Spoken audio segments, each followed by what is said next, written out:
Está bien, Lick, iniciémoslo. No voy a esperar a que comience a grabar esto, disculpe.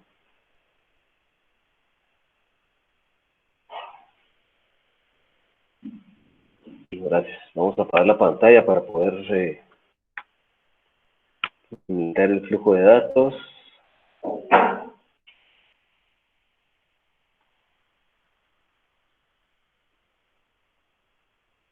Bueno, buenas noches, ha sido un honor estar con ustedes, es un gusto.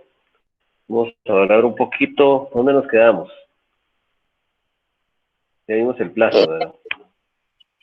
Bueno, Exactamente en esa diapositiva, Lick, nacionalidad de las sociedades mercantiles. qué bien. Vamos a hablar de la nacionalidad de las sociedades mercantiles. En fin, cuando hablamos de la nacionalidad, pues la nacionalidad fundamentalmente es un vínculo jurídico, político y también sociológico, como dicen algunos autores, que une a un individuo a un Estado. ¿Sabes? Fundamentalmente es un vínculo jurídico de carácter político que une a un individuo, pero es un individuo, es un ser humano. Hay varias corrientes eh, para que han pretendido darle nacionalidad a las sociedades mercantiles. Algunos autores establecen que es en virtud del Estado que autoriza la inscripción. Por ejemplo, si se inscribe en la República de Guatemala, pues tendrá nacionalidad guatemalteca. Si se sigue el procedimiento y se inscribe, por ejemplo, en México, tendrá la nacionalidad mexicana. También puede tener la nacionalidad. También hay otro para establecer la nacionalidad de los socios, ¿verdad? También otro criterio para establecer que es el de la sede social, el lugar donde esté la sede social, el país donde esté la sede social. Esto va a ser la nacionalidad. Otro, por el lugar donde se constituye, por la nacionalidad que se lee en el contrato. En el contrato dice que se le puede dar la nacionalidad, pero estos criterios realmente, ninguno de estos criterios tiene una suficiencia, ninguna de estas tesis es una tesis que se basta a sí misma, o sea, que sea convincente, que sea válida para podernos convencer. Eh, Hay que establecer que existe, hay una corriente que le niega la nacionalidad de las sociedades mercantiles, tomando como base que la nacionalidad involucra ciertas cualidades, involucra cualidades políticas, involucra cualidades religiosas, culturales, tradiciones históricas, la naturaleza cosmopolita del ser humano, la cosmovisión, las características, esas características pues fundamentalmente corresponden a solo a un ser humano, ¿verdad? Solo a un ser humano. Entonces, eh, estas características, como les digo, o sea, responden eh, fundamentalmente a atributos de un ser humano. En Guatemala se le niega la personalidad jurídica a las sociedades mercantiles. O sea, el ordenamiento jurídico únicamente concibe la nacionalidad para las personas individuales o físicas, para los seres humanos, con base al artículo 1 de la ley de nacionalidad.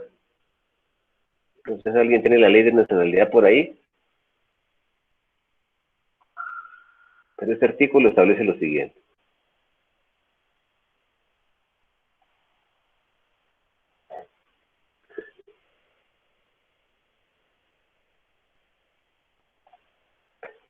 En efecto, dice, la nacionalidad guatemalteca es el vínculo jurídico, político, existente entre quienes la Constitución de la República de Guatemala determina y el Estado de Guatemala. Tiene por fundamentos un nexo de carácter social y una comunidad de existencia, intereses y sentimientos que implica derechos y deberes recíprocos. Ya hay que llama mucho la atención este artículo que dice que la nacionalidad guatemalteca es el vínculo jurídico político existente entre quienes la Constitución determina y el Estado de Guatemala. O sea, ¿quién va a determinar quién tiene la nacionalidad? La Constitución política y el Estado de Guatemala. ¿Sí?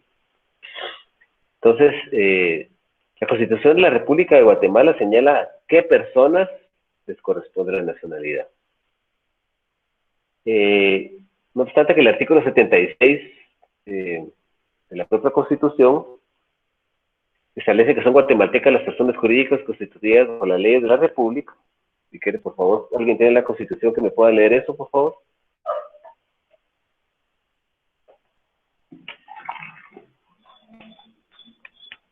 Sí, Vean, por favor. sistema educativo y enseñanza bilingüe. Entonces es el 76 de la Ley de Nacionalidad. No se me late. En un momento estoy ubicándola.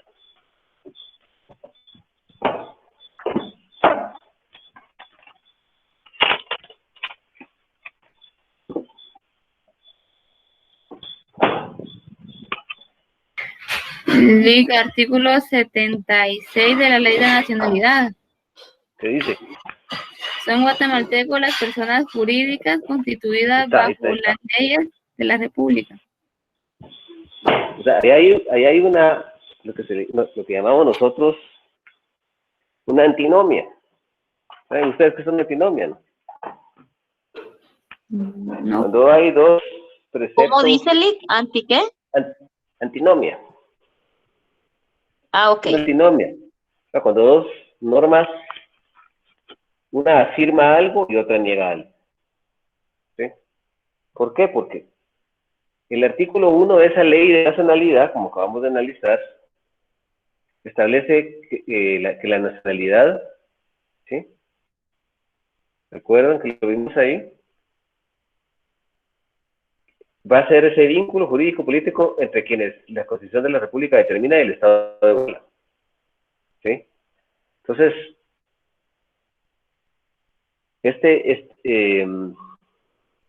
este precepto colisiona fundamentalmente con el artículo 1 de esa ley, ya que los artículos 144, 145 y 146 nos regulan de forma expresa que las personas jurídicas tengan nacionalidad. Por favor, léame el artículo 144, 145 y 146 de la Constitución, si fuera tan amable.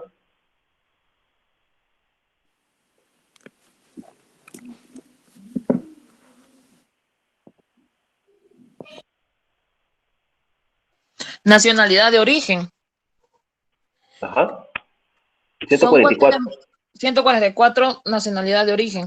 Son guatemaltecos de origen los nacidos en el territorio de la República de Guatemala, naves y aeronaves guatemaltecas, y los hijos de padre o madre guatemaltecos, nacidos en el extranjero. Se exceptúan los hijos de funcionarios diplomáticos y de quienes ejercen cargos legalmente equiparados. A ningún guatemalteco de origen puede privársele de su nacionalidad. Muy bien. Ahora leamos el artículo 145. Artículo 145, nacionalidad de centroamericanos. También se consideran guatemaltecos de origen a los nacionales por nacimiento de las repúblicas que constituyeron la Federación de Centroamérica, si adquieren domicilio en Guatemala y manifestaren ante autoridad competente su deseo de ser guatemaltecos. En ese caso podrán conservar su nacionalidad de origen sin perjuicio de lo que se establezca en tratados o convenios centroamericanos. Muy bien. 146. Artículo 146, naturalización.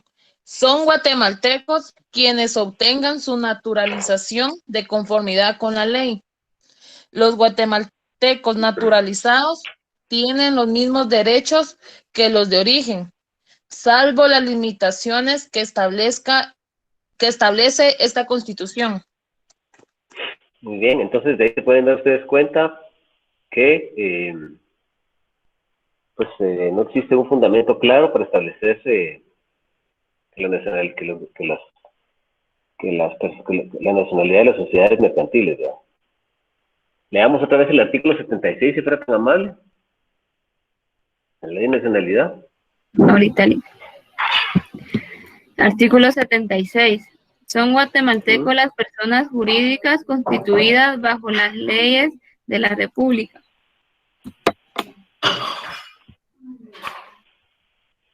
Entonces, si nosotros hacemos una interpretación, existe una antinomia entre, porque, o sea, ¿qué es lo que prevalece aquí? A ver, ¿qué cree prevalecer? ¿Por qué prevalece aquí?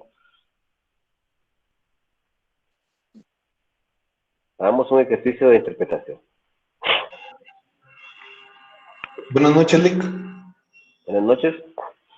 Pues para mí establece la que prevalece es la ley específica, ¿verdad? Este decreto 1613, que es la ley de nacionalización.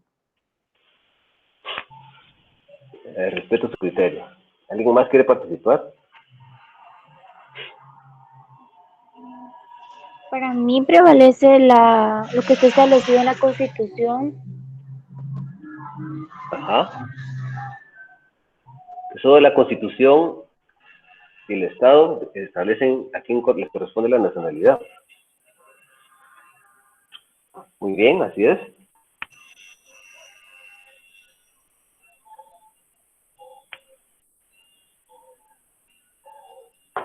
¿Alguien quiere opinar, por favor? A ver, Claudia Centes. Lic, pues la Centes, perdón. Constitución, pienso, la Constitución, porque pues ninguna puede estar sobre ella, ¿verdad? Y ella es clara en decir quiénes son nacionalidades de origen. Vale. O sea que para mí, yo estimo que las sociedades mercantiles no tienen nacionalidad. Bajo esta circunstancia, ¿verdad? Bajo esta circunstancia, el artículo 1 es claro en ese sentido, ¿verdad? Pero igual ustedes defienden el criterio que crean ustedes el más adecuado, ¿verdad? Es cuestión de... El artículo 76 colisiona con ese otro artículo, ¿verdad? O sea, yo pienso que debería ser objeto de una reforma, ¿verdad?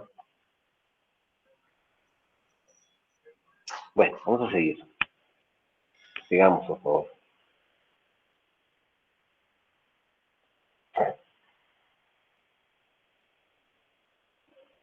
Bueno, antes de continuar, los órganos de la sociedad mercantil, sí sería bueno que nosotros repasáramos algunos artículos que no hemos analizado. Por favor, perdonen ustedes, el artículo... ¿Qué analizamos nosotros? El artículo 15. ¿Qué analizamos el artículo 15?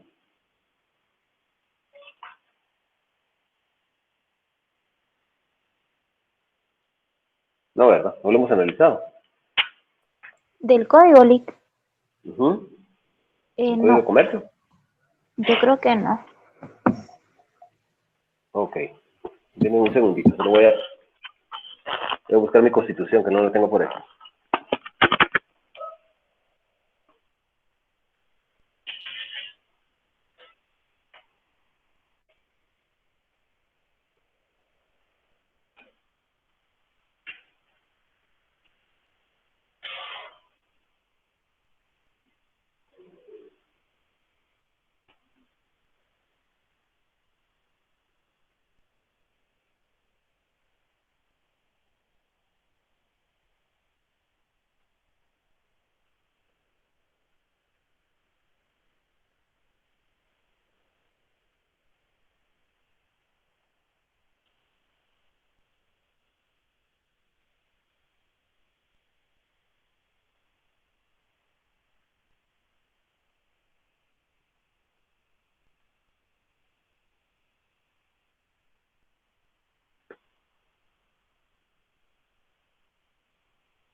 Analizamos el artículo. Dice el artículo 15. Régimen y comunicaciones de las sociedades mercantiles. Las sociedades mercantiles se regirán por las estipulaciones de la escritura social y por las disposiciones del presente código. O sea, ¿cuál es la legislación aplicable entonces para una sociedad mercantil? Ustedes tienen que tener en cuenta que la legislación aplicable para la sociedad mercantil, en primer lugar, es el contrato. Y segundo, el código de comercio. ¿Sí? Eso lo tenemos que tener bien en cuenta. Dice, contra el contenido de la escritura social es prohibido hacer... Dice, contra el contenido de la escritura social es prohibido a los socios hacer pacto reservado o poner prueba alguna. ¿Qué quiere decir esto? Que los socios no pueden pactar en contrario sensu a lo que establece el código, ¿verdad? No pueden hacer pacto reservado, ni oponer prueba alguna, porque eso es ley. Es como que nosotros quisiéramos oponer prueba contra el principio de legalidad constitucional del código penal. No podemos, es una ley.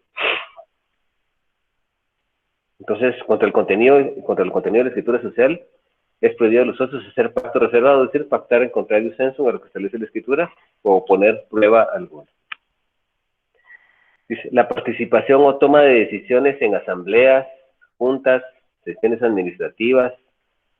Ya les expliqué que los socios toman sus decisiones, ahorita lo vamos a ver los órganos de soberanía toman sus decisiones en juntas o asambleas, dependiendo si la sociedad es capitalista o de personas, ¿verdad? O si es accionado o no hace nada. Y también los socios, los gerentes, los administradores que representan judicial y extrajudicialmente a la sociedad, estas personas, cuando la administración es colegiada, es decir, que está formada por varios administradores, también ellos toman sus decisiones en sesiones, ¿verdad? Dice, la participación o toma de decisiones en asambleas, juntas, sesiones administrativas, el envío de convocatorias y cualquier comunicación entre los socios o entre los socios y la sociedad mercantil, dice que se podrá realizar por cualquier medio de comunicación a distancia, según lo estipulado en la escritura social. Entonces, aquí involucran un poco lo que es la tecnología. Entonces, la toma de decisiones en asambleas, o sea, la participación o toma de decisiones en asambleas, juntas o sesiones, y el envío de convocatorias se puede hacer por cualquier medio de distancia, entiéndase correo electrónico. Y entiendo también que la participación de los socios puede realizarse por cualquier medio de distancia, es decir, este medio que utilizamos ahorita. Ellos pueden utilizar, por ejemplo, pueden utilizar Zoom o cualquier otra forma de comunicación a distancia, ¿verdad? Dice, en caso de utilicen tecnologías que permitan la comunicación a distancia, se considerarán que el acto ocurrió en el lugar en el que la sociedad tenga su domicilio.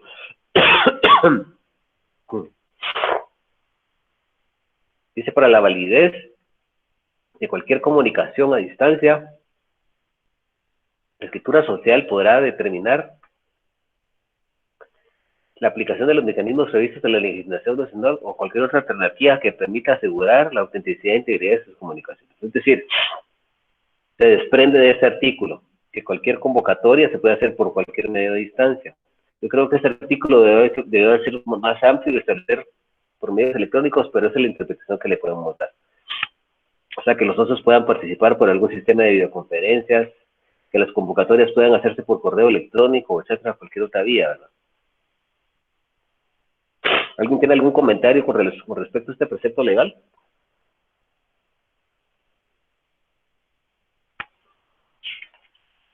Bueno, el artículo 16 ya lo habíamos analizado, ¿verdad?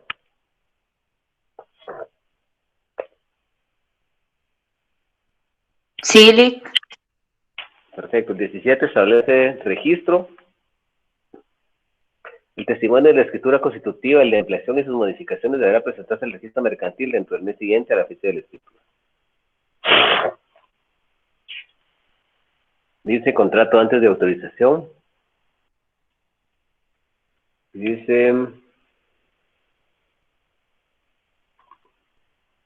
Señor Disfuentes, ¿quién es ustedes?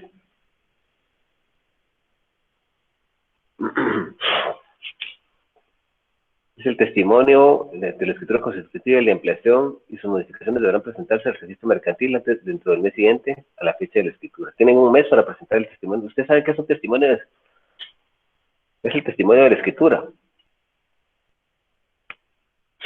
Ustedes ya vieron notariado, ¿verdad? Sí, Lic. Bueno, el testimonio es una copia fiel de la escritura matriz. El notario va a expedir y que va a entregar a los otorgantes para los usos legales que les correspondan. El artículo 18 ya lo habíamos autorizado. Ya lo habíamos autorizado, ya lo habíamos leído, ¿verdad? No, ese no. Ese ya lo leímos. Pero lo vamos a interpretar otra vez. Dice, la persona que contrate en nombre de la sociedad antes de que ésta pueda actuar como persona jurídica será considerado como gestor de negocios de aquella y queda personalmente responsable de los efectos del contrato celebrado. Si una persona se está constituyendo en una sociedad mercantil, está en formalización de constitución, y si una persona contrata en nombre de la sociedad porque existen actos urgentes, a través de los cuales solo va a generar beneficios para la sociedad y no obligaciones, entonces se considera como gestor de negocios de esto. Recuerden ustedes que la figura de la gestión de negocios únicamente se puede utilizar para lo que favorezca al contratante, no para lo que le perjudique.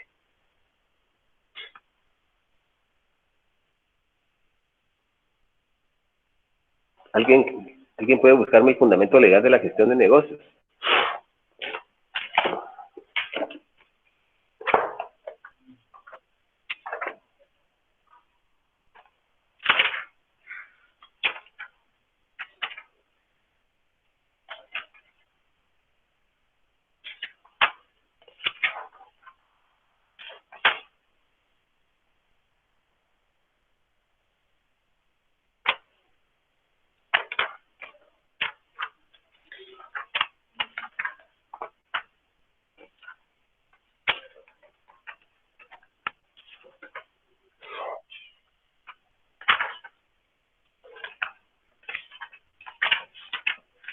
Creo que es el artículo 1605, 1605. creo que es.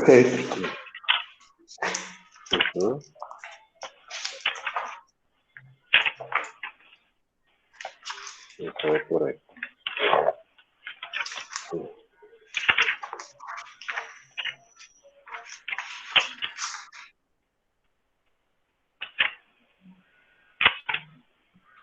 Sí, sí. Ok. Dice, el que sin convenio se encarga voluntariamente de los negocios de otro, está obligado a dirigirlos y manejarlos últimamente en provecho del dueño. Y será la gestión desde el momento en que el interesado o quien lo represente se persone en el negocio. Entonces, únicamente, según lo que establece en este artículo, dice, en provecho del dueño, o sea, que no puede ejecutar actos que sean en su perjuicio. ¿Verdad? Entonces, solo es únicamente a favor de la sociedad, solo lo que le beneficie a la sociedad, según este artículo. El 19 ya lo habíamos visto. Bueno, analicemos ahora, por favor, el artículo 20. Dice,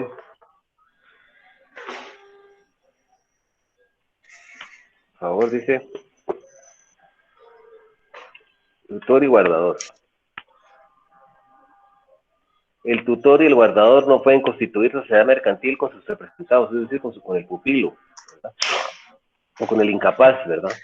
Mientras no hayan terminado la minoría de edad o la incapacidad, y tengan aprobadas las cuentas del hotel y canceladas los derechos. Entonces, para que el guardador o el tutor puedan constituir sociedad mercantil,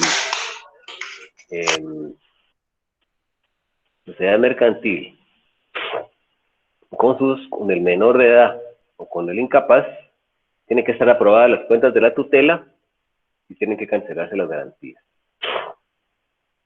Y los declarados en quiebra No se puede constituir, no pueden constituir sociedad los declarados en quiebra mientras no sean rehabilitados. Un declarado en quiebra tiene que ser rehabilitado. ¿Cómo se va a declarar en quiebra una persona? A través de un concurso voluntario o necesario de acreedores. De ahí llega a la quiebra la persona. El 22 ya lo habíamos visto las diligencias de utilidad y necesidad, ya habíamos visto el 22, ¿verdad?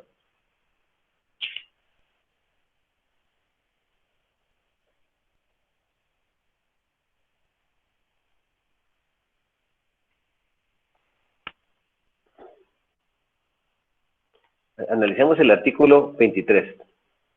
A ver, leámoslo. A ver, Yulisa Polanco.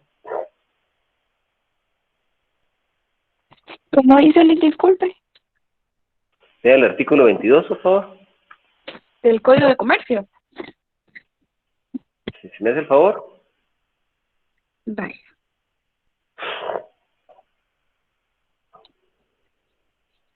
Artículo 22.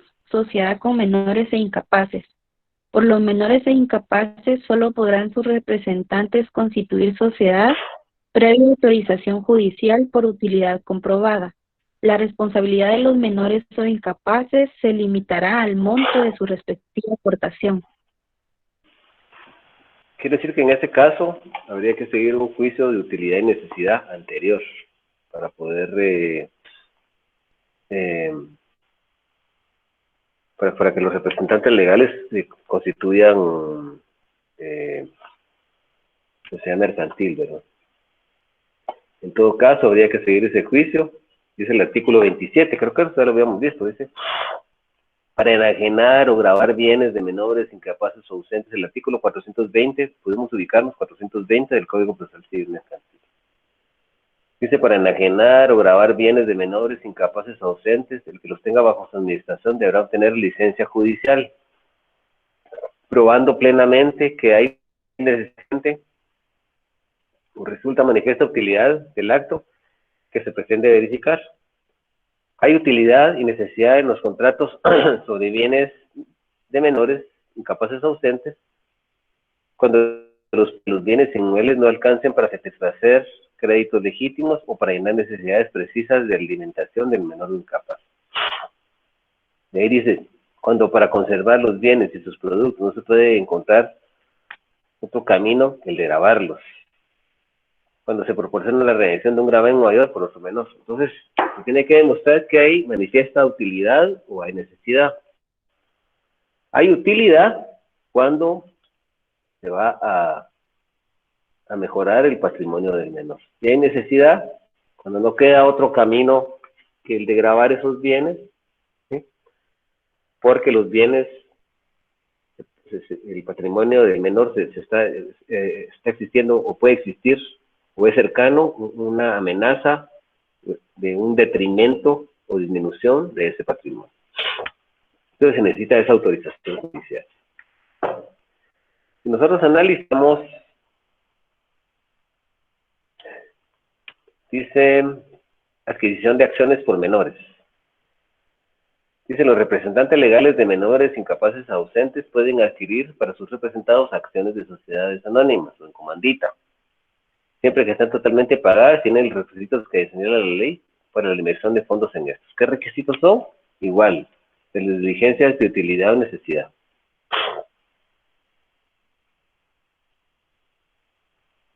Tenemos un presupuesto que es la constitución de una sociedad por menores incapaces y la otra es la adquisición de acciones. Y siempre es lo mismo, ¿verdad? Es decir, las diligencias voluntarias de utilidad y necesidad. ¿Hay alguna duda en cuanto a este respecto en estos instantes?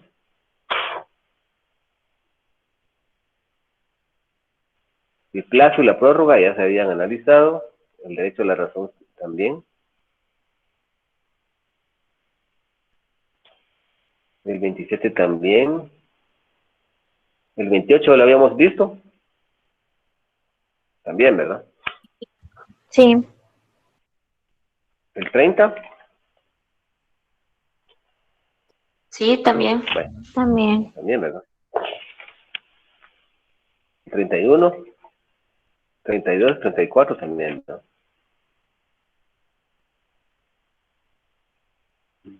El 34 no lo tengo marcado, solo hasta el 33 y otros.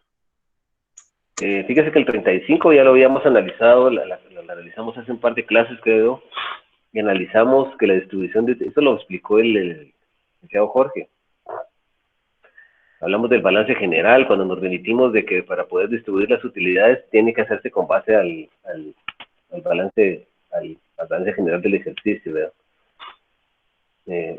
Y que si los administradores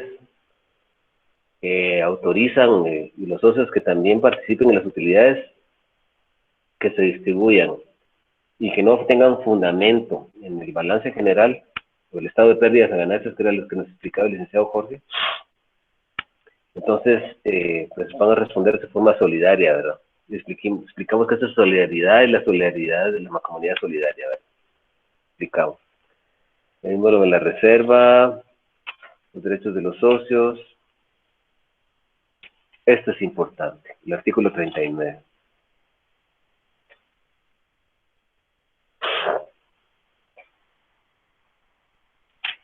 Eso es muy importante. Dice, se prohíbe a los socios usar el patrimonio o de la razón social o denominación para negocios ajenos a la sociedad. Eso tiene mucha lógica. ¿Para qué se constituye la sociedad? La sociedad tiene un objeto social. Entonces, el patrimonio, y en su caso la razón social, tienen que ser utilizados conforme a ese objeto social. Entonces, está prohibido a los socios usar el patrimonio o la razón social para negocios que son ajenos a la sociedad, o sea, que no tengan que ver con su objeto social. Dice, si tuvieran la calidad de industriales, dice, ejercer la industria que aportan a la sociedad, salvo en beneficio a esa. Si tuvieran la calidad de industriales, ejercer la industria que aporten a la sociedad, salvo en beneficio de esta, o dedicarse a negociaciones que los distraigan de sus obligaciones para con la sociedad, a menos que obtengan el consentimiento de los demás socios o que haya pactos presos contra ellos. O sea, si es un socio industrial, por ejemplo, es un administrador de empresas, le va a aportar, no, por ejemplo, un doctor. Este doctor no puede ejercer ese oficio, perdón, esa profesión, esa habilidad técnica que tiene como profesional, ¿sí?, en favor de otra sociedad mercantil, a menos que exista o que realice actos de esa profesión, ¿verdad? Y que realice negocios o actos en los que sean negociaciones que le quiten la atención, ¿sí?, y que lo distraigan de los actos propios de su ejercicio profesional, propios de su trabajo que tiene que hacer en favor de la sociedad, salvo que exista el consentimiento de los demás socios, ¿sí?, o que haya pactos presos contrario que se le permita a él realizar esas actividades. Pero el espíritu de este precepto contenido en el numeral segundo es que no se le permite a los socios industriales realizar actos o negocios que lo distraigan de los actos o negocios que tiene que socializar en la sociedad, a menos que exista consentimiento de los socios de que haya pactos presos contrarios. Así se le permite. En la escritura se establezca que sí pueden hacerlo. Dice, eso es muy importante, dice, ser socio de empresas análogas o competitivas o emprenderlas por su cuenta o por cuenta de terceros, si no es con el consentimiento unánime de los socios. Esta procesión no es aplicable a las sociedades por acciones. O sea, esto no se aplica a las sociedades anónimas, sociedad en comandita simple, perdón, sociedad en comandita por acciones y sociedad de emprendimiento, que son sociedades accionadas. Pero en las sociedades, las demás sociedades, la sociedad colectiva, la sociedad en comandita simple y la sociedad de responsabilidad limitada, al socio no se le permite ser socio de otras entidades de la misma especie. Por ejemplo, si el socio es socio de un banco, tampoco puede ser socio de otro. Bueno, en los bancos sí se puede porque son sociedades anónimas. Pero, por ejemplo, si es socio de alguna farmacéutica constituida bajo tipo personalista, no puede él emprender por su cuenta, por cuenta de terceros, otra empresa de la misma naturaleza o otra sociedad de la misma naturaleza, ¿verdad? A menos que exista consentimiento de los socios, pero ese consentimiento tiene que ser unánime. O sea, que las sociedades de personas, ¿sí?, las sociedades de personas, entiéndase, sociedad colectiva, sociedad de responsabilidad limitada, sociedad de comandita simple, en ese tipo de sociedades, ¿sí?, en ese tipo de sociedades, ¿sí?, los socios no pueden emprender, los socios no pueden ser socios de empresas análogas o venderlas, ¿no?, o crearlas, ¿no? porque son competencia inmediata de la que él ha constituido, y pues, lógicamente que se hace porque él puede saber secretos propios del objeto social, del quehacer mercantil, y pues eso los pondría en franca desventaja.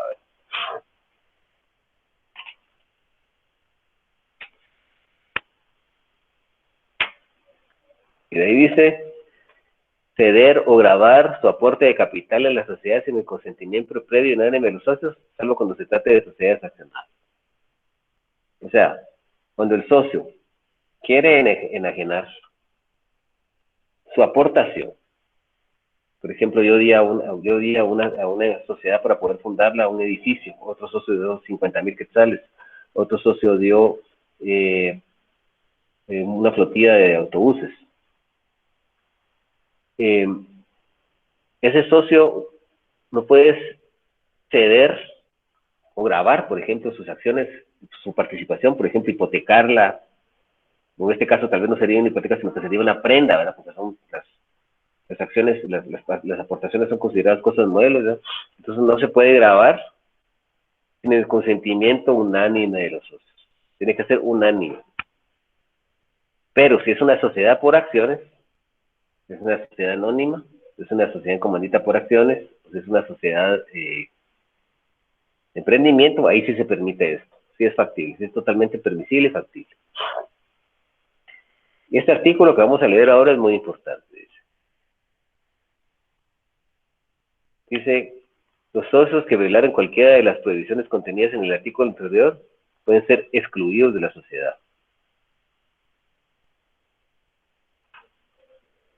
Vamos a analizar ahora sí vamos a entrar a analizar un poquito lo que es el órgano de administración. ¿Tienen alguna duda de estos preceptos legales, esos que hemos visto? A ver, Gabriela Lemus, ¿todo está bien? Gabriela Lemus. Por mi parte todo está bien. Perfecto. ¿No está por ahí Jackie Aquino, no? Bueno, esto no es de esta sección, ¿verdad? Ustedes, perdón. A ver, Jaime Rojas, ¿todo está bien? Sí, todo claro. Perfecto. Mercy.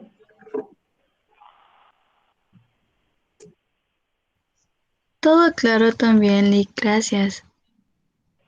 Mis hijos, ¿ustedes están en la misma casa, no?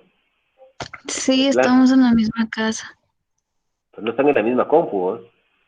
No, estamos en Ah, otra y en diferentes habitaciones. Ah, qué bien, los felicito. Muy bien. Sí, Excelente. gracias, Lick. Felicitaciones por el esfuerzo que hace. Bueno, mis hijos, vamos a seguir hablando un poquito. Vamos a hablar ahora de los órganos de la sociedad mercantil. ¿Okay?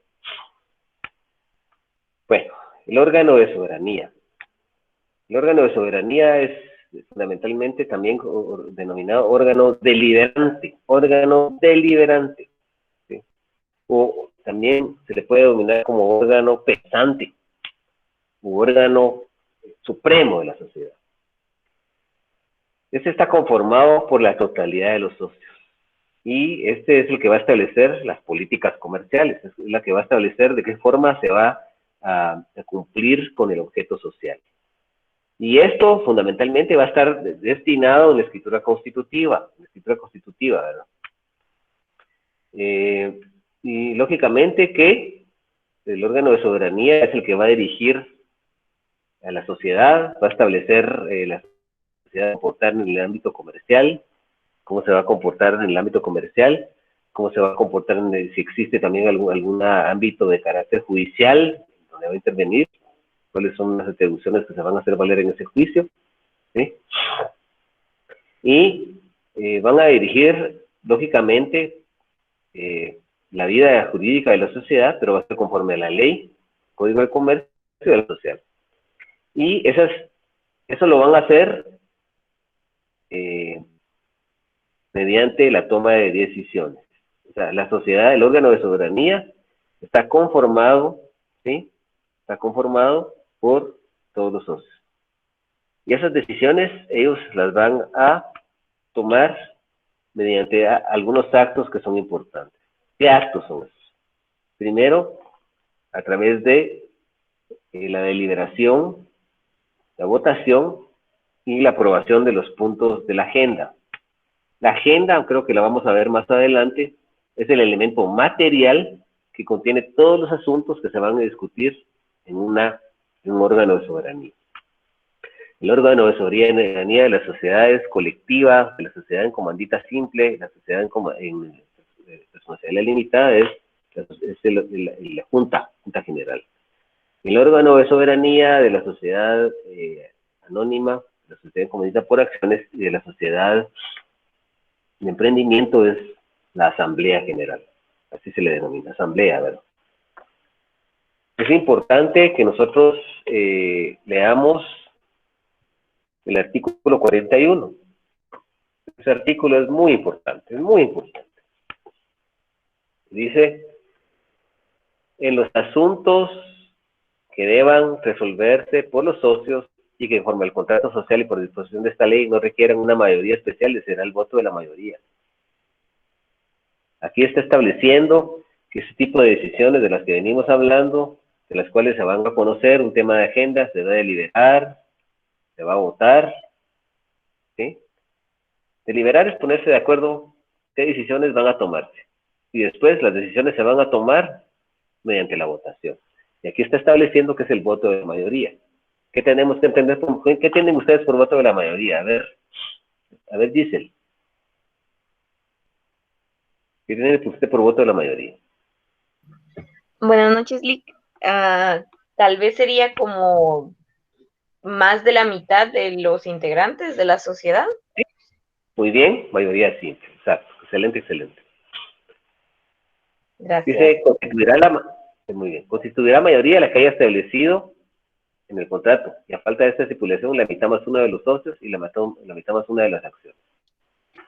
Dice, la participación o toma de decisiones en las asambleas, juntas, sesiones administrativas, el envío de convocatorias y cualquier comunicación entre socios o entre los socios y la sociedad mercantil podrá realizarse por cualquier método de comunicación a distancia, según lo estipulado en la escritura social. Puede realizarse por cualquier método a distancia, los que habíamos hablado, por correo electrónico, etcétera, por WhatsApp, y ahora se permite todo eso, y también las comunicaciones a través por cualquier sistema de videoconferencias de estudios.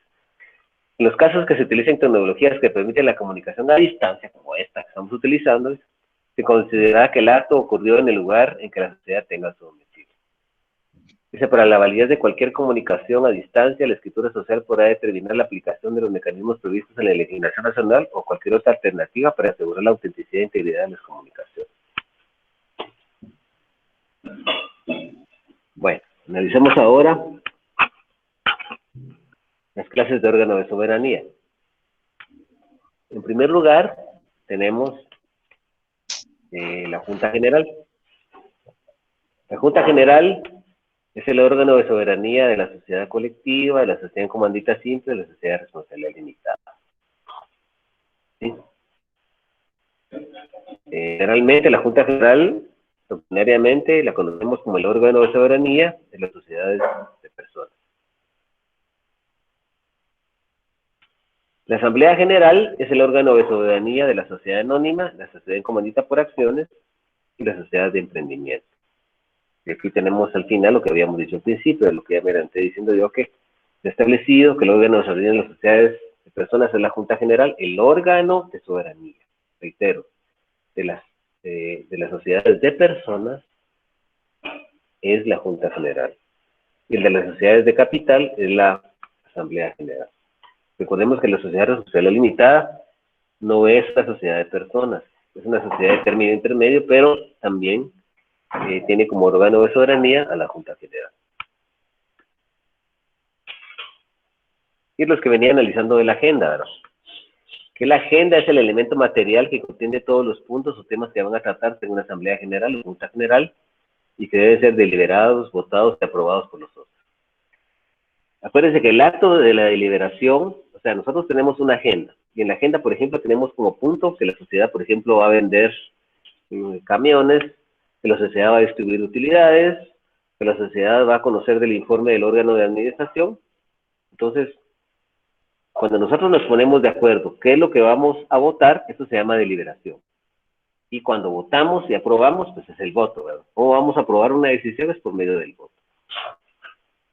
El artículo 144 es importante, pero también existe un fundamento bastante efímero, un poquito no claro. El artículo 53, el Código de Comercio dice: las sociedades mercantiles llevarán un libro de actas de juntas generales de socios, asambleas generales de accionistas, según sea el caso. O sea, ese tipo de decisiones se van a hacer constar en un libro de actas, ¿sí? Las decisiones de los socios. La administración, independientemente, dice, las sociedades mercantiles llevarán un libro de actas de juntas generales de socios o de asambleas generales de accionistas. Ya vieron ustedes que aquí el código deslinda un poquito más eso: juntas generales de socios o asambleas generales de accionistas, según sea el caso. Dice: la administración, independientemente que esté compuesta por uno o varios administradores, estará obligada a llevar un libro de actas en que se harán constar las resoluciones que se adopten. O sea, la administración tiene que llevar su libro de actas. No importa que sea solo una, que esté integrada solo por un miembro, o sea, una administración unipersonal, en donde solo un gerente o administrador es el único que integra el órgano de administración, o en todo caso sea una administración colegiada o burocrática, donde los administradores son varios, ¿verdad? Entonces, en este caso, esas decisiones se harán constar en el libro de actas. Adicionalmente, cuando sean varios los administradores, se debe hacer constar que hubo deliberaciones, si fuera el caso, y que han procedido a las resoluciones adoptadas. Lo que me interesa es que analicemos las actas que se sienten en los libros, tanto para las juntas generales de socios como para las asambleas generales de accionistas, deberán contener además de los requisitos siguientes. Dice: número de junta o asamblea, lugar y fecha y hora de inicio de la reunión, forma y constancia de la convocatoria, verificación del quórum. El quórum es la mayoría de socios que deben considerarse, que deben estar reunidos para que la reunión se considere válida. Eso lo vamos a ver cuando analicemos la sociedad anónima. Para los demás tipos de sociedades no establece plenamente el código, pero en la escritura constitutiva se puede pactar. O sea, me refiero a las sociedades de personas. Dice: indicación de quienes fungirán como presidente y secretario de la sesión correspondiente. Y dice: agenda. Ese es el elemento material que contiene todos los puntos o temas a tratarse en una asamblea general o junta general. Dice: decisiones adoptadas, el número de votos emitidos a favor o en contra, dice, lugar y fecha y terminación, la firma del presidente y el secretario designados.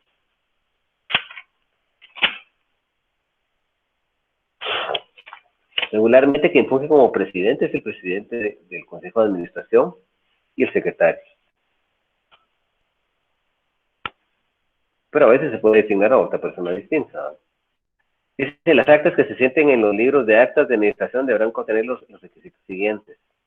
Dice: número del acta, lugar y fecha de la sesión, forma y antelación de la convocatoria. O sea, la convocatoria regularmente antes se hacía por el diario oficial. Hoy pues ya permite que sea a través de medios a distancia, ¿verdad?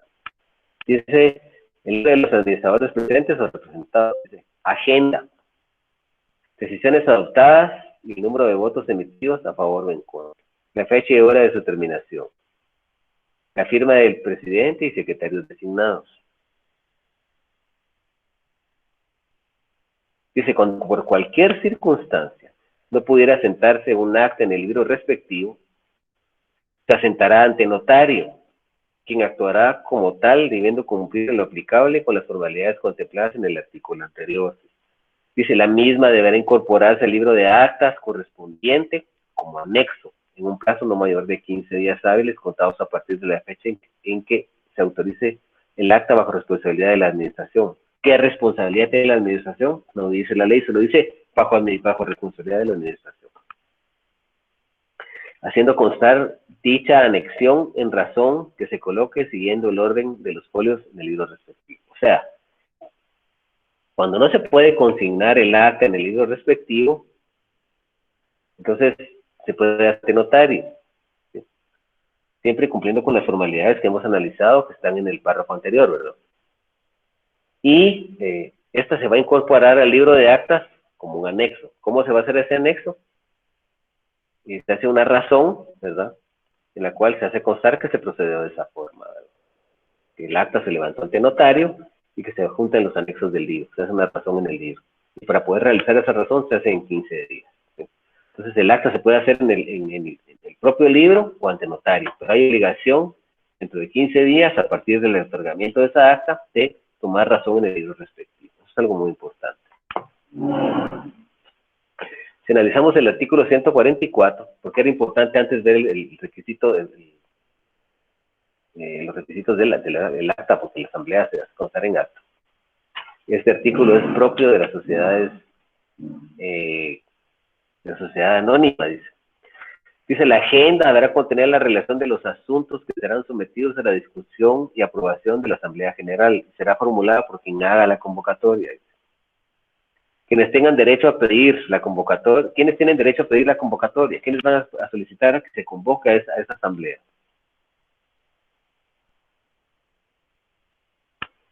¿Quién va a formular quién va a formular la agenda? ¿Quién hace la convocatoria? ¿Y quiénes tienen derecho por ley a pedir la convocatoria en primer lugar?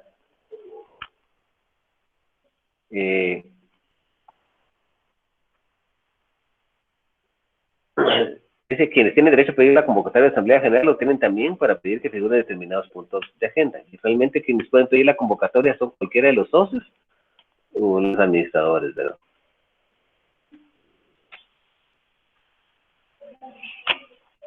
Eso es para el caso de la sociedad anónima, ¿verdad? Artículo 140 dice, la convocatoria para las asambleas deberá hacerse por los administradores o por el órgano de fiscalización si lo hubiera. Si coinciden las convocatorias, se dará preferencia a la hecha por los administradores y se fusionarán las agendas. Y el artículo 141 establece que pueden ser los accionistas también, con el 25% de las acciones con derecho a voto. No lo vamos a leer porque eso lo vamos a analizar cuando lleguemos a la sociedad anónima. Y el artículo 38 también establece que cuando pasada la época, para celebrar una asamblea o junta, pues cualquiera de los socios puede pedir judicialmente que se celebre esta junta o asamblea. Vamos a analizar ahora las clases o juntas de asambleas atendiendo a celebrarse. Entonces, en primer lugar tenemos la Asamblea General o Junta General de Constitución, ¿sí? De Constitución, que esa se va a celebrar previo a la constitución de una sociedad mercantil. Todavía no tiene existencia la sociedad mercantil como sociedad, porque en esa asamblea los socios van a discutir qué tipo de sociedad van a escoger, ¿sí? Cuál van a elegir, y cómo va a estar estructurado todo el contrato social, ¿verdad? La estructura orgánica de la sociedad, el órgano de administración, el órgano de fiscalización, etcétera, etcétera, etcétera. ¿Cómo va a estar estructurado? Entonces, tenemos también la Asamblea General o Junta General de Gestión. Estas son las que se celebran en el transcurso de la vida de la sociedad, ¿verdad? Aquí se van a tomar decisiones de rutina, decisiones habituales o usuales, ¿verdad?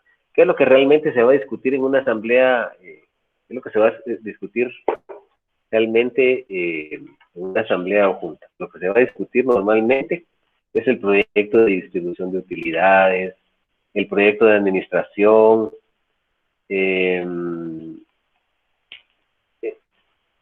conocimiento de estados de pérdidas y ganancias para poderlo aprobar, el estado de pérdidas y ganancias, ¿verdad? Para poderlo discutir, está bien, si está conforme a derecho, ¿verdad? Para conocer, por ejemplo, los asuntos que establezca la escritura social, y también para nombrar y remover administradores o al órgano de fiscalización, si es adecuado, ¿verdad? También se va a conocer el proyecto, el informe del órgano de administración, ¿verdad? Entonces, eso es una asamblea de gestión, una asamblea normal, una asamblea que no sale del carácter de normal, es una asamblea general de gestión o una asamblea de carácter rutinaria, ordinaria, ¿verdad?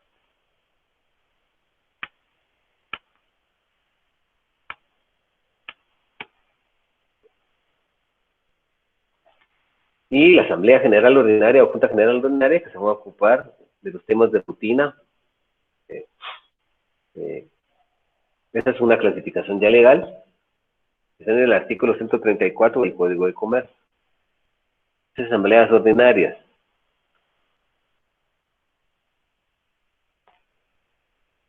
Se reunirán por lo menos una vez al año dentro de los 4 meses que sigan al cierre del ejercicio social y también en cualquier tiempo en que sea convocado. Deberán ocuparse además de los asuntos incluidos en la agenda de los siguientes: discutir, aprobar o improbar el estado de pérdidas y ganancias, el balance general y el informe de la administración, y en su caso el órgano de fiscalización si lo hubiera, y tomar las medidas que son oportunas.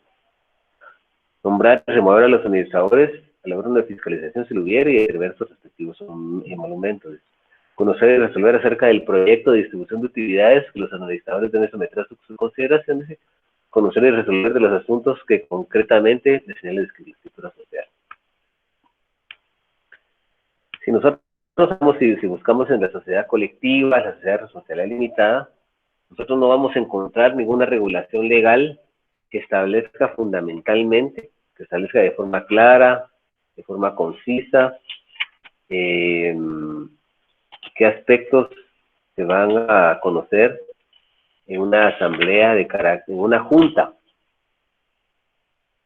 junta general, ¿sí? No lo va a decir jamás.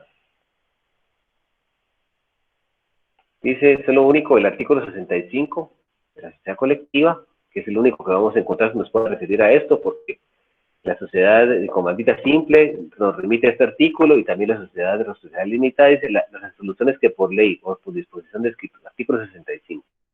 Las resoluciones que por ley o por disposición de la escritura correspondan a los socios serán tomados en junta general convocada por los administradores o por cualquiera de los socios. Dice, la convocatoria podrá hacerse por simple citación personal escrita, hecha por lo menos con 48 horas de anticipación. La convocatoria debe expresar con debida claridad los asuntos por los que haya de deliberar.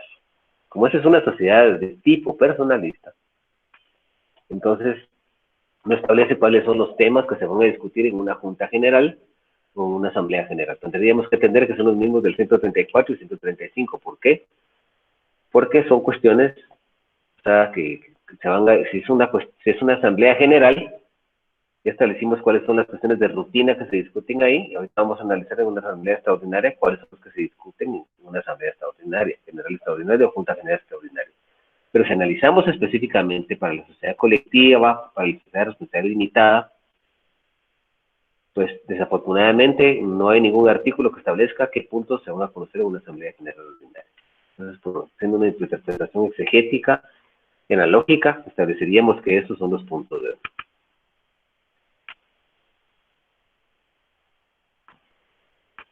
La Asamblea General Extraordinaria o Junta General Extraordinaria, en estas se ocupan de temas que no son de rutina.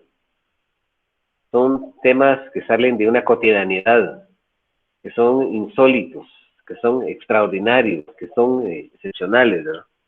Porque estos temas de agenda van a modificar la escritura constitutiva de la sociedad. Por ejemplo, se va a cambiar la razón social, o se va a cambiar el órgano de administración, etcétera. Nosotros analizamos el artículo 135. Establece, dice, son asambleas extraordinarias las que se reúnan para tratar cualesquiera de los asuntos siguientes.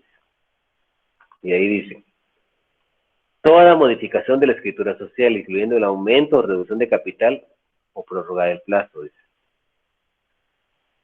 Creación de acciones de voto limitado o preferentes y la emisión de obligaciones o bonos cuando este no esté previsto en la escritura social. Dice la adquisición de acciones de la misma sociedad y la disposición de ellas. Aumentar o disminuir el valor nominal de las acciones. Las demás exige la ley de escritura social. Cualquier otro asunto cualquier otro asunto para el que sea convocada, aun cuando sea de la competencia de las asambleas. También puede conocer asuntos de asambleas ordinarias, cuando es la época de estas, porque estas tienen una época para la celebración, también puede conocer.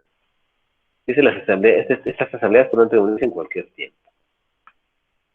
Esto lo vamos a ver más profundamente cuando analicemos la sociedad anónima.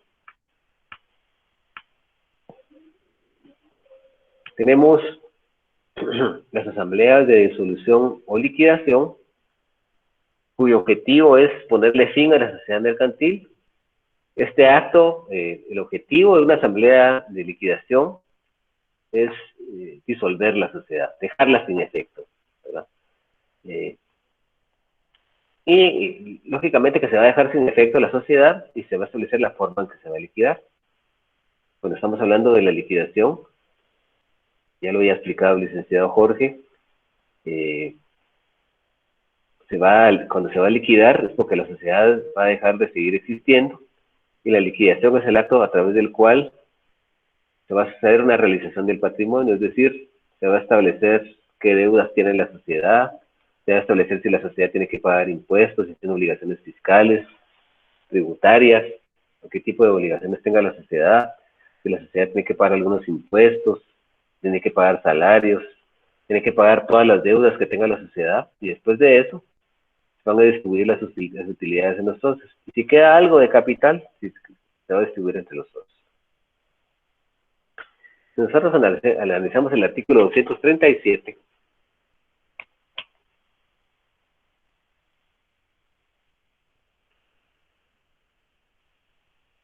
dice disolución total. Las sociedades se disuelven totalmente por cualquiera de las siguientes razones. Dice, vencimiento del plazo fijado en la escritura y posibilidad de seguir realizando el objeto principal de la sociedad o por quedar consumado.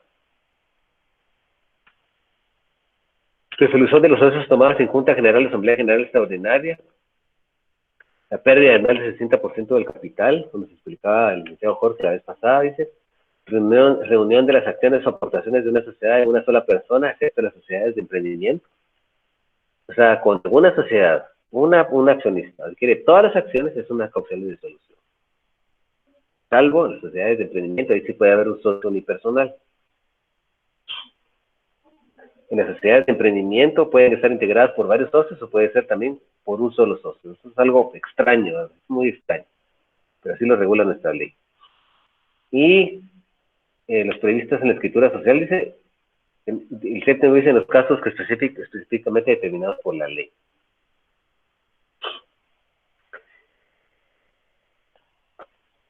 El artículo 241 y 242 nos habla de la liquidación. Dice, liquidación. Disuelta la sociedad, entrará en liquidación, pero conservará su personalidad jurídica hasta que aquella se concluye, y durante ese tiempo deberá añadir su denominación o razón social a las palabras en liquidación. O sea, que mientras está en liquidación, debe agregar a la razón social las palabras en liquidación. El término para la liquidación no excederá de 1 año, y cuando transcurra sin que se hubiere concluido, cualquiera de los socios o de los acreedores podrá pedir al juez de primera instancia civil que fije término provincial para concluirla, quien previo conocimiento de causa lo acordará así. O sea que el término para liquidar la sociedad es de 1 año. Si cumplido ese año no se ha liquidado la sociedad, cualquiera de los socios puede pedir al juez de primera instancia civil, que juez de domicilio, que juez, donde tenga su sede social la sociedad, que fije un término a quién, a los liquidadores, para que concluya. Dice, forma de la liquidación.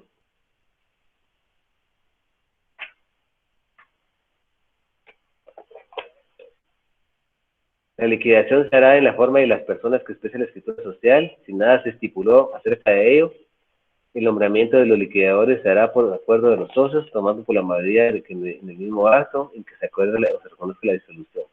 Si no fuera posible lograr tal mayoría a petición de cualquier socio, el nombramiento lo hará el juez de primera instancia civil en el procedimiento incidental.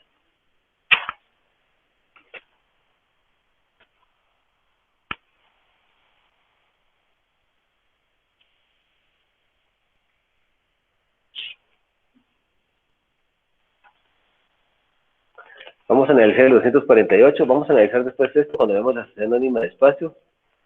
Pero el artículo 48 dice orden de pagos.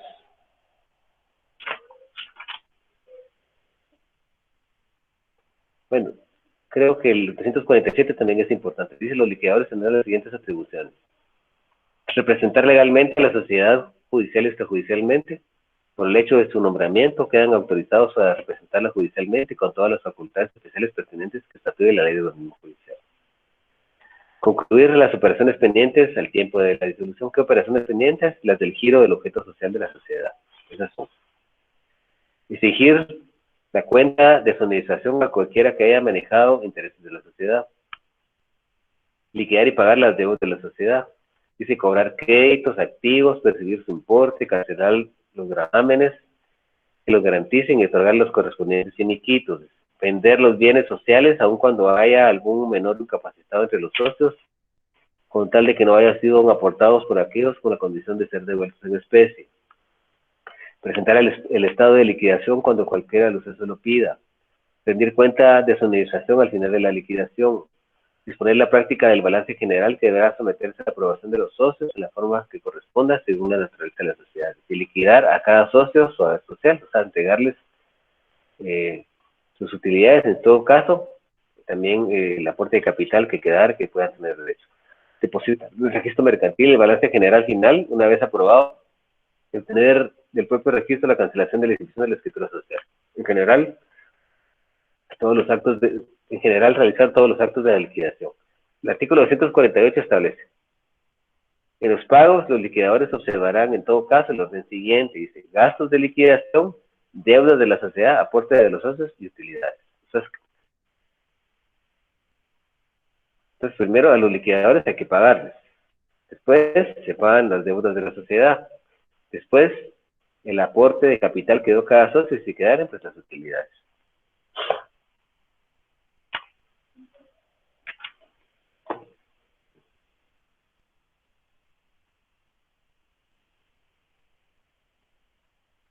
Vamos a hablar ahora de la asamblea o junta totalitaria.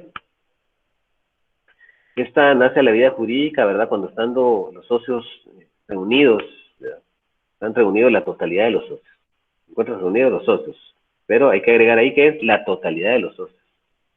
Y si no se encuentran la totalidad de los socios, los que no estén se encuentran debidamente representados por medio de mandato o carta poder, ¿sí? Y entonces, estando ya todos reunidos, deciden celebrar una asamblea, ya sea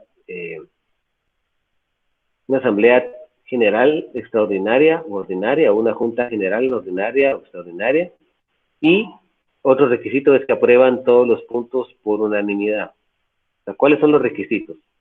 Se reúnen sin convocatoria previa, ¿sí? No existe una convocatoria previa, porque si no deja de ser una asamblea totalitaria.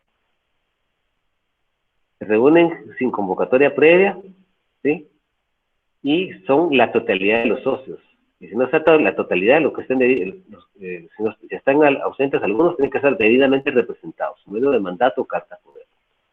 Y los socios deciden celebrar la asamblea y tienen que aprobar los puntos por unanimidad. Si no los aprueban, entonces ya deja de ser. Repito, tienen que estar todos los socios reunidos, ¿sí? Y los ausentes debidamente representados por mandato o carta poder. Sin convocatoria previa, no tiene que haber una convocatoria, ¿sí? Están en un convivio, una reunión de cualquier otra índole, menos de una asamblea, sí, celebrar. Después de esto, ¿sí? Perdone, fíjese que estaba leyendo el artículo 156 y ahí dice que es sin necesidad de convocatoria previa. Yo entiendo. Por eso, es lo que estamos explicando ahorita, que no necesita. Ajá, pero podría ser también la convocatoria, ¿no? No, convocatoria no. Ahí sí no es totalitaria. Ahí sí no es totalitaria. Para que sea totalitaria no tiene que haber convocatoria. Es decir, o sea, los socios están reunidos en una reunión, por ejemplo, en un convivio, están reunidos en cualquier otra actividad de la sociedad, en una actividad propia. Y ellos deciden celebrar la asamblea, ¿sí? Pero el requisito principal es que estén todos. Y que los que no estén debidamente representados. Y lo hacen sin convocatoria previa, porque la convocatoria se puede hacer por el diario oficial, se puede hacer por correo electrónico hoy día, ¿verdad? Entonces, estos deciden celebrar la asamblea y aprueban todos los puntos de la agenda por unanimidad. Leamos el artículo 156, por favor, licenciado Jorge, leámoslo. Ok. Asamblea totalitaria. Toda asamblea podrá reunirse en cualquier tiempo sin necesidad de convocatoria previa, si concurriese la totalidad de los accionistas, que corresponda al asunto que se tratará, siempre que ningún accionista se opusiere a celebrarla y que la agenda sea aprobada por unanimidad. Ajá. Voy a buscar la convocatoria.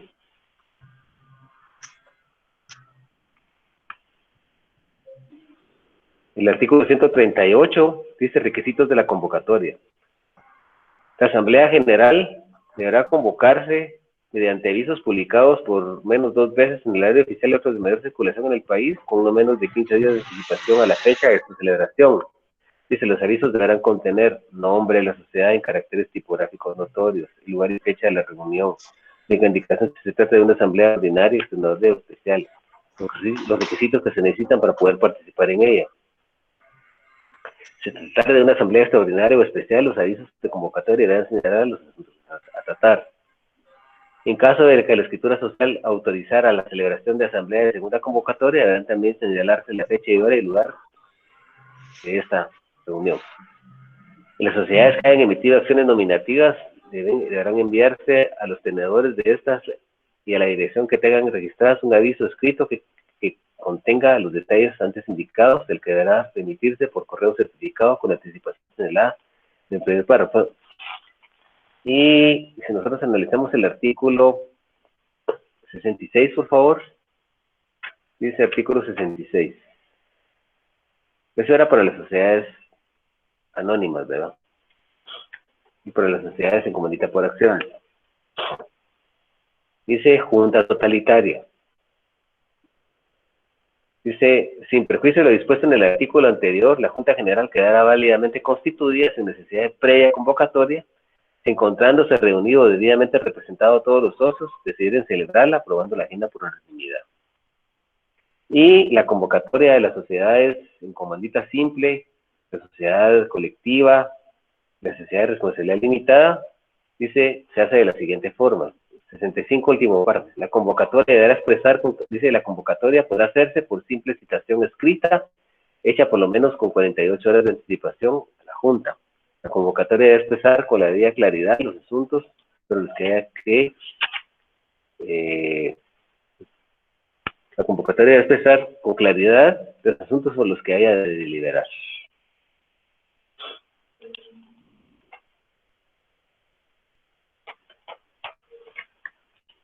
Y ese artículo también es aplicable para la sociedad comandita simple y responsabilidad limitada.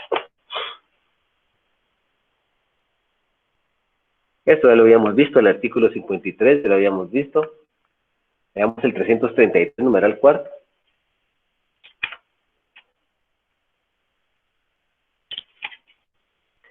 Dice registros. El registro mercantil será público y llevará los siguientes libros.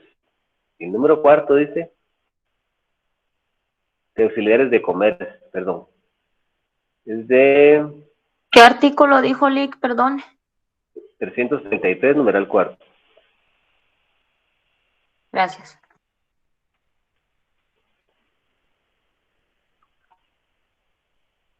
Este artículo se reformó.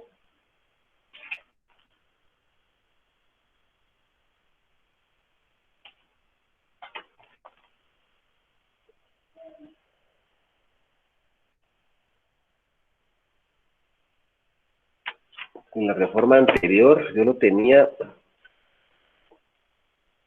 es objeto de una reforma.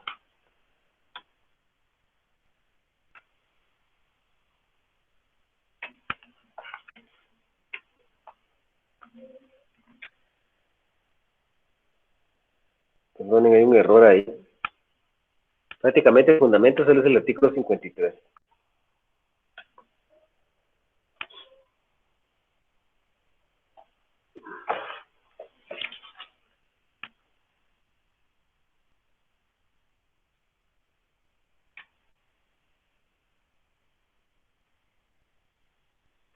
Entonces, el libro de auxiliares de comercio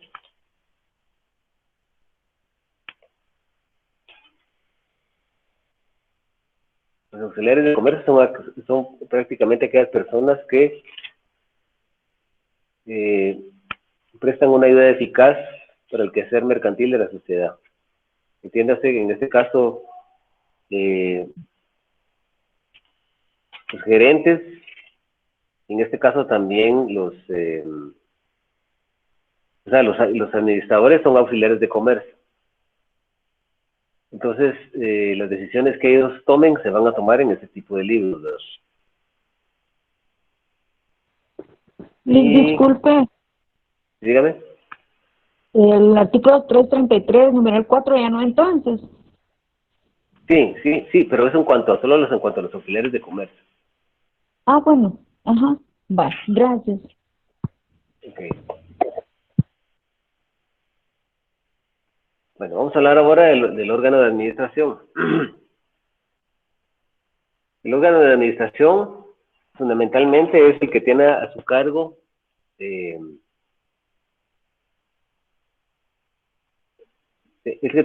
la representación legal de la sociedad mercantil, tanto judicialmente como extrajudicialmente. Y está compuesto por uno o varios administradores que pueden ser con los socios. O sea, el órgano de administración es el órgano ejecutor, a través del cual se van a canalizar las decisiones que se han tomado en una asamblea general. ¿Sí? Todas las decisiones que se toman en la asamblea se van a ejecutar por medio de un ejecutor especial, pero también a través de el órgano de administración. Esta administración va a representar a la sociedad tanto en juicio como fuera de él. Y está compuesto por unos administradores o gerentes, así se les denomina, que son auxiliares de comercio, ¿verdad? Que habíamos analizado con anterioridad. Y el nombramiento se va a inscribir en el registro mercantil a través de un acta notarial de nombramiento. Entonces, por ser su nombramiento, se inscribe en el registro mercantil. Vamos a analizar para esto el artículo 44 del Código de Comercio.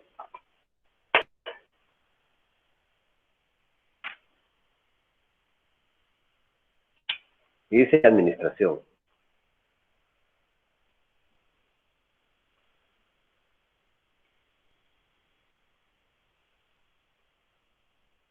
La administración de la sociedad está a cargo de uno o varios administradores o gerentes, quienes podrán ser o no socios de tener la representación judicial. Los administradores no podrán dedicarse por cuenta propia o ajena al mismo género de negocios que constituyan el objeto de la sociedad hasta lo pacto en contrario. Es decir, quienes ejercen la administración de la sociedad son los administradores o gerentes. Y una nota distintiva es que los administradores o gerentes pueden ser socios o no socios. Alguno de los socios, ¿verdad? O personas ajenas a la sociedad. Pero no pueden dedicarse por cuenta propia o por cuenta ajena, representando a otra persona, a los negocios a negocios que constituyen el objeto social de la sociedad, salvo que exista un pacto en contrario y que sí se les permite ejecutar ese tipo de actos, ¿verdad? ¿Quiénes van a nombrar los administradores? Esto se va a hacer en asamblea o en conjunto. ¿Dónde sacó esto? Dice artículo 45. A lo pacto en contrario, dice, el nombramiento y la remoción de los administradores será por resolución de socios. ¿Y dónde se toma la resolución de socios? Se toma en una junta general o asamblea general. No habla aquí de accionistas, pero si ya se habla de socios, tenemos que entender que estamos hablando de los dos. Porque entonces, ¿dónde quedaría la asamblea general? O la sociedad anónima, ¿verdad? Entonces, el nombramiento y la remoción de los administradores se hace por resolución de socios, es decir, en una asamblea o junta general. Vamos a seguir analizando un poquito. Dice, clases de órgano de administración. El órgano de administración puede ser unipersonal o puede ser pluripersonal o colegiada. Unipersonal es que va a estar a cargo de un solo administrador o un solo gerente. Y a este se le denomina administrador único o gerente general. cuando está integrado solo por una persona. O sea, puede ser una administración unipersonal o puede ser una pluripersonal o colegiada.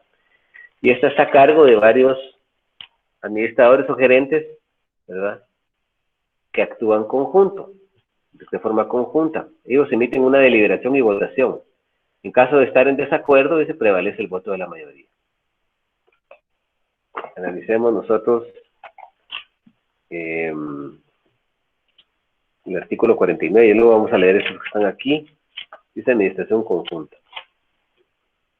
Dice, cuando fueren dos administradores en escritura social, cuando fueren, permítanme.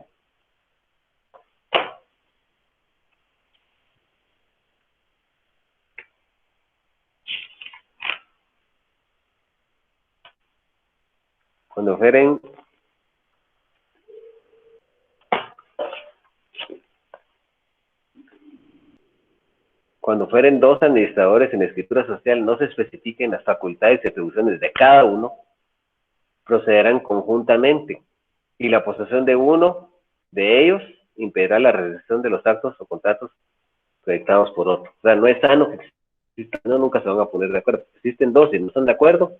Si uno dice que sí hace esto y el otro dice que no, la decisión no se puede exteriorizar, no se puede materializar. Si los administradores conjuntos fueren 3 o más, decidirá el voto de la mayoría. Es decir, que si fueren más, realizan una votación. ¿Y dónde se va a hacer constar eso? En el libro que ellos tienen que llevar. Eso está en el artículo 53, ya lo analizamos. Dice el párrafo segundo, la administración independiente que esté compuesta de uno o varios administradores estará obligada a llevar un libro de actas en el que se harán constar las resoluciones que adopten. Si fuera solo uno, también adopta su decisión ahí. Pero mejor si son 2 o más. Cuando sean varios los administradores, dice adicionalmente, cuando sean varios administradores, se deberá hacer constar que hubo deliberaciones para el caso y que han procedido a las resoluciones adoptadas. Dice, las actas que se sienten en los libros, tanto para las juntas generales de socios como para los administradores generales, deberán contener además los requisitos, que esos ya los dimos, ¿verdad? O sea, se hace constar en un libro de actas, ahí toman sus decisiones, ¿verdad?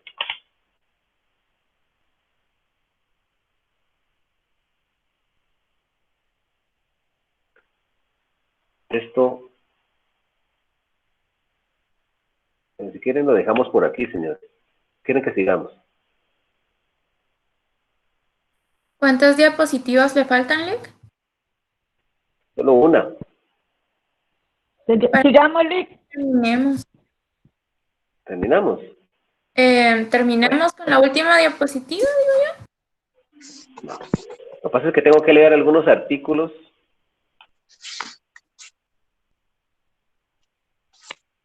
Tengo que leer los artículos tengo que leer algunos artículos aquí, o a menos que ustedes los quieran leer por su cuenta. Mejor después, Lick. ¿Sí? Bueno, si quieren, hagamos una cosa. Voy a terminar de explicar todo. Y si quieren ustedes, se leen los artículos por su cuenta. Porque realmente hay artículos muy importantes aquí. Los tengo que leer.